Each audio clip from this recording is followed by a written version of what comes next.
TNI salurkan logistik ke wilayah yang terputus akibat banjir dan tanah longsor di Tapanuli Tengah serta sejumlah titik di Medan, Sumatera Utara.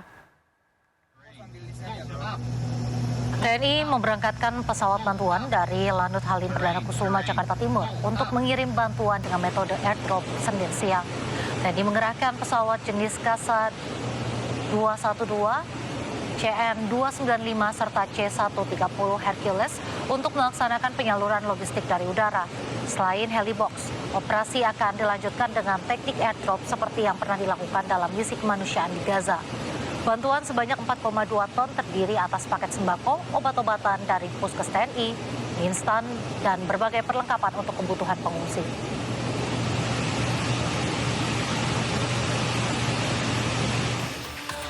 Sementara itu, mempercepat pemulihan distribusi energi di wilayah terdampak bencana banjir di Sumatera, Pertamina Patraniaga memperkuat armada distribusi dengan mengerahkan awak mobil tangki tambahan. Dengan menembus banjir dan tanah longsor, awak mobil tangki atau AMT tambahan dari Sumatera Selatan, Jawa Tengah, dan Kalimantan menjangkau seluruh wilayah terdampak. 85 AMT tambahan dikerahkan untuk memperkuat armada distribusi.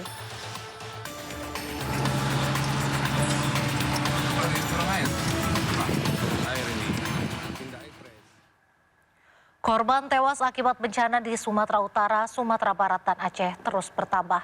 Data sementara BNPB, total 753 orang meninggal dunia akibat bencana ini. Berdasarkan data yang kami himpun dari laman geoportal Data Bencana Indonesia BNPB hingga pukul 4 sore, total 753 orang meninggal akibat bencana yang terjadi di Sumatera Utara, Sumatera Barat, dan Aceh. Sementara itu sekitar 2.600 orang terluka dan 526 orang lainnya dilaporkan menghilang. Bencana yang terjadi di 50 kabupaten di Pulau Sumatera berdampak pada 3,3 juta jiwa dan membuat lebih dari 1,2 juta warga harus mengungsi dari tempat tinggalnya.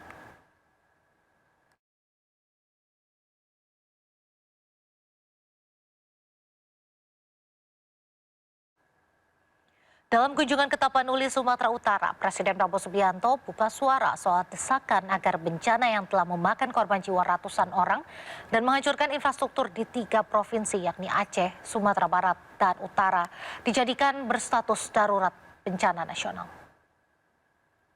Presiden menyerahkan penanggulangan dan pencarian korban sepenuhnya kepada pihak terkait, termasuk Badan Nasional Penanggulangan Bencana dan Basarnas. Prabowo menyatakan tak ada instruksi khusus pada pihak-pihak terkait. Prabowo memastikan pemerintah pusat akan terus mengirim bantuan yang dibutuhkan daerah untuk penanggulangan pasca bencana dan operasi SAR, termasuk bantuan untuk mengatasi kesulitan logistik dan PPM bagi warga. Pada kesempatan itu, ia mengapresiasi kerja keras semua pihak, termasuk untuk membuka akses atau mengirim bantuan ke wilayah yang terisolasi pasca bencana. Ya, enggak, mereka sudah punya SOP, punya protap. Ya, kita sekarang apa yang dibutuhkan kita kerahkan. Ya, ya kita monitor terus. Saya kira situasi membaik ya. Jadi saya kira kondisi yang sekarang ini sudah cukup. Ya, kita sekarang prioritas bagaimana bisa segera kirim bantuan-bantuan yang diperlukan, terutama BBM yang sangat penting. Listrik sebentar lagi saya kira bisa dibuka semuanya. BBM tadi yang dilaporkan ke saya yang sangat penting. Ada beberapa desa yang terisolasi, insya Allah kita bisa tembus. Itu kena juga grup kita katanya. Doi, aman. Ya dengar. Tabrakan beruntun terjadi di ruas tol Purbalenyi arah Jakarta Selasa siang. Peristiwa itu terekam kamera amatir warga. Dalam video itu terlihat satu unit truk mengalami rusak parah di bagian depan. Kecelakaan ini melibatkan beberapa kendaraan seperti truk, mobil travel, dan mobil pribadi. Sementara akibat kecelakaan ini, arus lalu lintas di ruas tol Purbalenyi macet parah. Di sisi lain, petugas mulai mengevakuasi korban kecelakaan. Belum diketahui jumlah korban dan kronologi kecelakaan ini terjadi. Namun kecelakaan beruntun ini membuat arus lalu lintas di tol Purbalenyi arah Jakarta macet parah. Tim Liputan iNews melaporkan.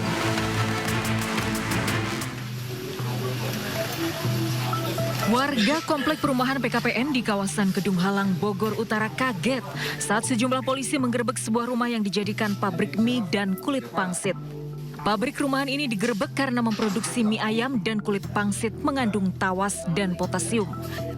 Dalam penyelidikan polisi, produksi mie dengan merek Wayang ini telah berlangsung 4 bulan dan dijual ke sejumlah pasar di Kota Bogor. Warga mengaku tidak menyangka mie dan pangsit yang diproduksi ternyata mengandung bahan berbahaya. Pencampuran. Sedangkan di dalam komposisinya yang di dalam kemasan itu tidak mencantumkan tawas dengan potasium. Nah, hal ini kita akan melakukan koordinasi dengan BP POM, kemudian Dinas Kesehatan dan Dinas Perindustrian Perdagangan terkait kandungan-kandungan yang berada di dalam mie dan pangsit tersebut. Selain menyita bahan baku tepung, tawas, dan mesin penggiling mie, polisi juga menangkap 2 orang pekerja, sementara pemilik usaha masih diburu. Tawas dan potasium adalah 2 zat kimia berbahaya untuk kesehatan dalam jangka panjang. Bisa mengakibatkan keracunan, Alzheimer, hingga kanker. Pemilik pabrik terancam pidana Undang-Undang Perlindungan Konsumen. Dari Bogor, Jawa Barat, Andi Firmansyah, iNews melaporkan. Pemirsa, gelaran Gaikindo Jakarta Automotive Week 2025 kembali menyapa pengunjung di ASBSD.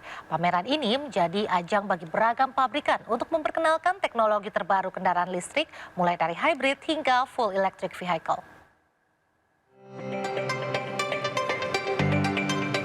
Seiring upaya menekan emisi karbon, industri otomotif terus mendorong transisi ke kendaraan ramah lingkungan. Di GJAW 2025, pabrikan Jepang, Eropa, hingga Tiongkok menampilkan teknologi terbaru, mulai dari hybrid hingga full electric vehicle. Merek asal Tiongkok hadir dengan harga kompetitif, sementara pabrikan Jepang menawarkan pilihan lebih beragam dengan garansi baterai hingga 8 tahun. Untuk menarik konsumen, setiap booth menyediakan promo potongan harga dan paket perawatan berkala.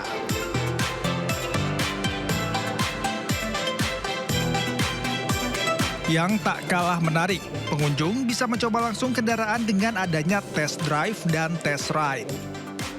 Penyelenggara juga memperteguh jaminan after sales guna mengurangi kekhawatiran soal daya tahan baterai dan penggunaan di cuaca ekstrem.